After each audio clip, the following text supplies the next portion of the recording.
Welcome everyone to a brand new video of graphic designing series. आज इस video में हम स्टार्ट करने जा रहे हैं एडोबी इलस्ट्रेटर। तो अगर आपने इससे पहले वाले कुछ वीडियोस मैंने बनाए हैं फाउंडेशन वाले, अगर आपने वो नहीं देखे हो तो प्लीज़ वॉच दैट। उसके बाद आप ये स्टार्ट करें, ठीक है, क्योंकि वो वीडियोस बहुत ज़्यादा इंपॉर्टेंट है। Those are some foundational concept जो आपको पता होना चाहिए before starting a tool, before starting a software. तो Adobe Illustrator is one of the most popular tool, one of the most popular software in the design industry. ठीक है, so you're gonna find a lot of companies, a lot of freelancers, a lot of people using this software. One of the most popular software in the industry.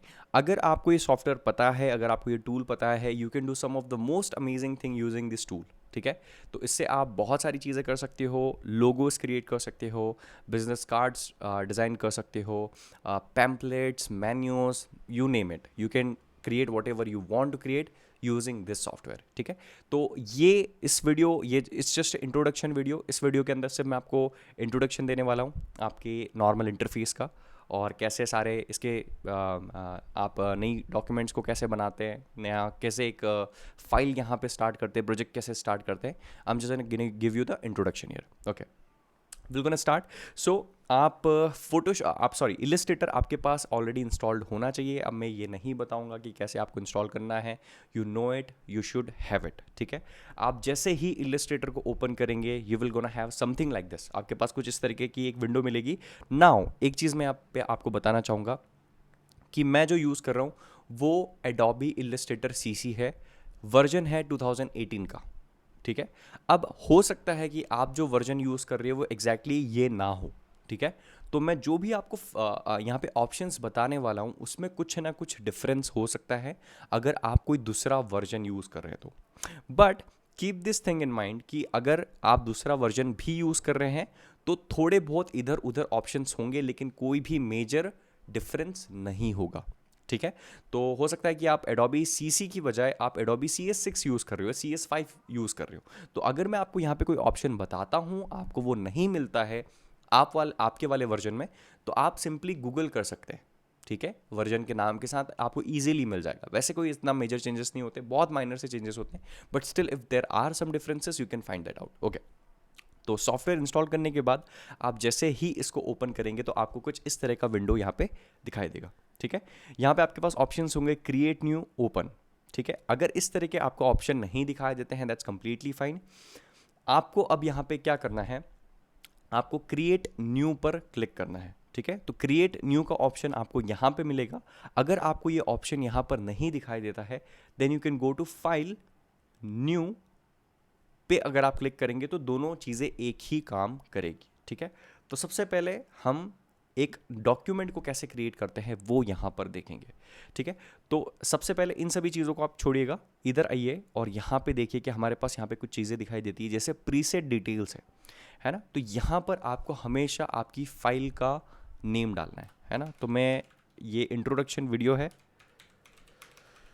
तो मैं यहाँ पे introduction डाल देता हूँ, है ना। लेकिन जो भी आपके प्रोजेक्ट का नाम हो please name your files properly, otherwise it will become a big mess. ठीक है, तो यहाँ पे आपको सबसे पहले फाइल का नाम डालना है। नेक्स्ट थिंग, उसके बाद यहाँ पे आपका आएगा विड्थ और हाइट। ठीक है, तो ये आपके जो डॉक्यूमेंट का विड्थ और हाइट होता है वो हम यहाँ से डिफाइन करते हैं। अब आपका जो विड्थ हाइट है उसको आप इंचेस में डिफाइन कर सकते हैं, या फिर आपके पास अदर ऑप्शंस भी होते हैं। एग्जाम्पल्स के लिए पॉइंट्स होता है, पिकास होता है, मिलीमीटर्स होता है, सेंटीमीटर्स होता है, पिक्सल्स होता है। अब ये सारे ऑप्शंस अलग अलग पर्पस के लिए यूज़ किए जाते हैं। एग्जाम्पल के लिए आप कोई भी एग्जाम्पल के लिए आप कोई A4 साइज़ के पेपर पे काम कर रहे हो तो वहाँ पे आप सेंटीमीटर्स प्रेफर करोगे। ठीक है, और उसकी बजाय अगर आपको कोई वेबसाइट का डिज़ाइन करना है तो उसको आप यहाँ पे पिक्सल्स में लोगे, है ना। तो ये कम्प्लीटली डिपेंड करता है कि आप किस तरह की चीज़ें क्रिएट करने के लिए यहाँ पे जा रहे हो। ठीक है, तो मैं अभी के लिए यहाँ पे पिक्सल ले लेता हूँ और विड्थ जो है वो 1000 बाय 800 ले लेता हूँ। ठीक है, 1000 बाई 800 में यहाँ ले लेता हूँ और इसको मैं पिक्सल्स में ले लेता हूँ। ठीक है, अब यहाँ पे ओरिएंटेशन होता है।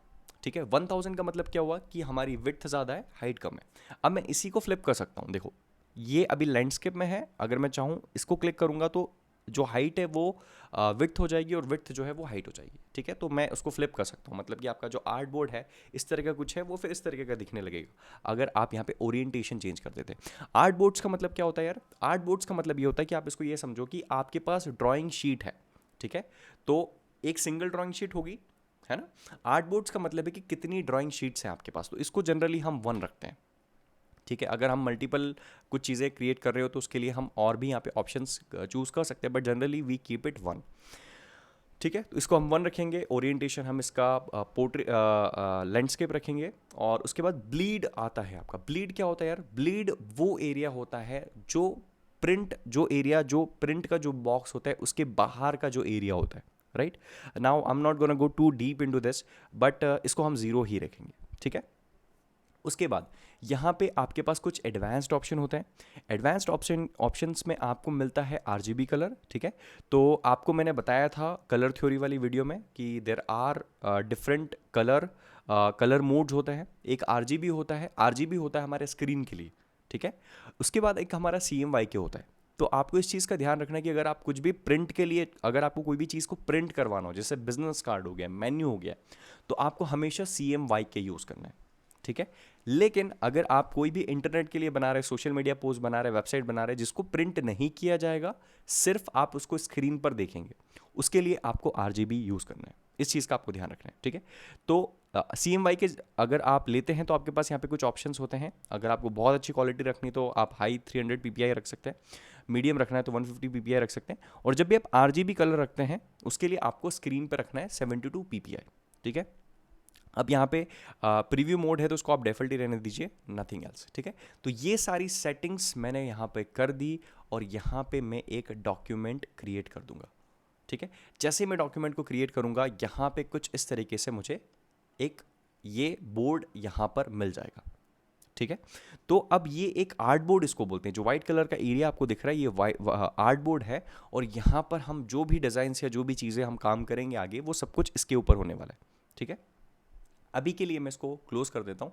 मैं कुछ और ऑप्शंस आपको दिखाना चाहता हूँ। तो मैं क्रिएट न्यू पर वापस से क्लिक करूँगा और आप देखोगे कि अगर मैं यहाँ पर 2 आर्ट बोर्ड्स ले लेता हूँ और उसको क्रिएट करता हूँ, तो आप देखोगे कि जैसे मैंने आर्ट बोर्ड एक था उसकी जगह मेरे पास 2 आ गए। मतलब मैं यहाँ पे 2 अलग अलग एक तरह से मेरे पास ड्राइंग शीट्स आ गई हैं जहाँ पर मैं अलग अलग काम कर सकता हूँ, ठीक है। I hope you are getting this. इसको मैं बंद कर देता हूँ। I will create new again.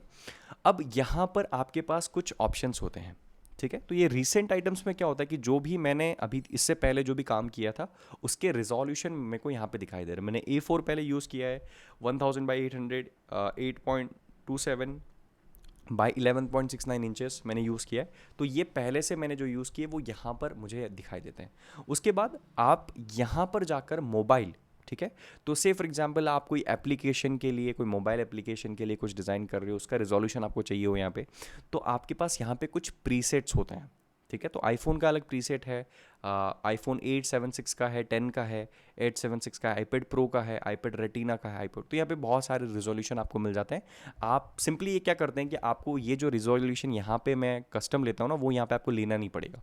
आप बस क्लिक करो और ये अपने आप ले लेगा, और क्रिएट पे क्लिक कर दो, है ना। कोई बहुत स्पेशल चीज़ नहीं है ये, इट्स जस्ट सिंपल कि आपको पहले से कुछ प्रीसेट यहाँ पर दे के रखे हुए हैं, ठीक है। इसके बाद मैं जाता हूँ, मेरे पास एक और ऑप्शन होता है वेब का, ठीक है। तो if you are doing web designing, है ना, वेब डिज़ाइनिंग कर रहे हो तो आपके पास कुछ ऑप्शंस होते हैं कि कॉमन एक यहाँ पे रिजोल्यूशन है 1366 बाय 768 पिक्सल का।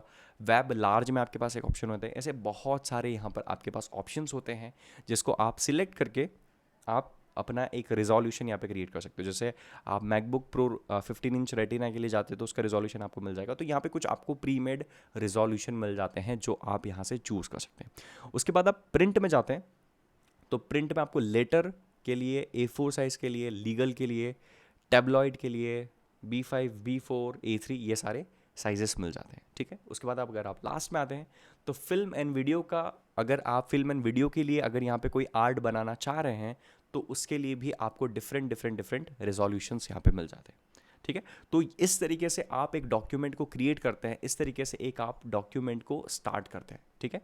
तो अभी के लिए मैं यहीं इंट्रोडक्शन लिख दूंगा, ठीक है। 1000 by 800 पिक्सल आर्ट बोर्ड्स है उसको सिंगल रखूंगा और क्रिएट कर दूंगा, ठीक है। तो सबसे पहले काम आपको एक आर्टबोर्ड को कैसे क्रिएट करना है वो आपको पता होना चाहिए। अब आपको मोस्ट ऑफ द ऑप्शंस वहाँ पे पता चल गया है, क्यों हम यूज़ करते हैं, कैसे हम यूज़ करते हैं। ठीक है, तो guys that's it for this video. I hope आपको ये वीडियो पसंद आई होगी। अगर आपको ये वीडियो पसंद आई हो तो प्लीज़ यार इस लाइक कर दो, कॉमेंट कर दो, और इससे पहले कि अगर आपने फंडामेंटल्स वाली वीडियो नहीं देखी है तो प्लीज़ वॉच दोस वीडियोस, क्योंकि उसके बिना मज़ा नहीं आएगा, है ना। कुछ इंपॉर्टेंट चीज़ें मैंने उसके अंदर कवर की है। वॉच दोस वीडियोस, और इसका मैं प्लेलिस्ट का एक लिंक यहाँ इसके नीचे डाल दूंगा, तो वो प्लेलिस्ट से अगर आप देखेंगे तो आपको सारी वीडियोस जो है वो 1 बाय 1 ऑर्डर में मिल जाएंगी। ठीक है, तो बहुत सारे लोग मुझसे पूछते हैं कि सर ये वीडियो के बाद वो वाली वीडियो का इसका नेक्स्ट पार्ट क्या है। यूट्यूब में थोड़ा सा इशू होता है ना कि वीडियोज़ रैंडमली दिखती है, बट अगर आपके पास वो ऑप्शन होगा तो you will be able to see all the videos in the order. Okay guys, that's it for this video. Thank you so much for watching and I will see you in next video. Bye bye.